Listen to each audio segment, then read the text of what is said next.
Onion fry ചെയ്തെടുക്കാം. അങ്ങനെ ഒനിയനെല്ലാം fry ചെയ്തെടുത്ത് അതിനോടൊപ്പം കാഷ്യൂനട്ടും ഫ്രൈ ചെയ്തെടുത്തിരുന്നു. ഒനിയൻ ഫ്രൈ ചെയ്ത എണ്ണയിൽ തന്നെയാണ് ചെറിയ ഉള്ളി ഫ്രൈ ചെയ്തെടുക്കുന്നത്. ഇതിലേക്ക് ജിഞ്ചർ ഗാർലിക് പേസ്റ്റ് ഇടാം. ചില്ലി നീളത്തിൽ അരിഞ്ഞത്. ഇതിലേക്ക് കുറച്ച് പെപ്പർ പൗഡർ ആഡ് ചെയ്യാം. ഇതിലേക്ക് സ്പൈസസ് എല്ലാം ആഡ് ചെയ്യാം. ഇതിലേക്ക് കുറച്ച് കബാലിയത്ത് മസാല ആഡ് ചെയ്യാം.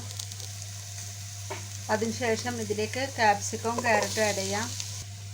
ഇതിലേക്ക് ആവശ്യമായ സാൾട്ട്. ഇതൊന്ന് മൂടി വെക്കാം. അങ്ങനെ ബീഫെല്ലാം വെന്ത് കഴിഞ്ഞു. ഇത് നമുക്ക് മസാലയ്ക്ക് ആഡ് ചെയ്യാം. ഇതിലേക്ക് കുറച്ച് കൊറിയാണ്ടർ ലീഫ് ആഡ് ചെയ്യാം. ഇതിലേക്ക് ഞാൻ 2 ഡ്രൈ ലെമൺ ആഡ് ചെയ്യുന്നുണ്ട്. ഒരു പുളി കിട്ടാൻ വേണ്ടിയാണ്. നിങ്ങൾക്ക് ആവശ്യമാണെങ്കിൽ ഫ്രഷ് ലെമണും ആഡ് ചെയ്യാം. ഈ മസാലയിലേക്ക് കുറച്ച് ഗീ ആഡ് ചെയ്യുന്നുണ്ട്. ഓപ്ഷൻസ് ആണ്. നിങ്ങൾക്ക് ആവശ്യമുണ്ടെങ്കിൽ മാത്രം ആഡ് ചെയ്യാം. ഞാൻ റൊസാന ബസ്മതി റൈസാണ് എടുത്തിരിക്കുന്നത്. ഇനി നമുക്ക് ചോറ് റെഡിയാക്കാം. ഞാൻ കുക്കറിലാണ് റൈസ് ഉണ്ടാക്കുന്നത്. ഇതിലേക്ക് സ്പൈസസ് എല്ലാം ആഡ് ചെയ്യാം. ഇതിൽ ഞാൻ സ്പെഷ്യലായിട്ട് പച്ചമല്ലിയാണ് ആഡ് ചെയ്യുന്നത്.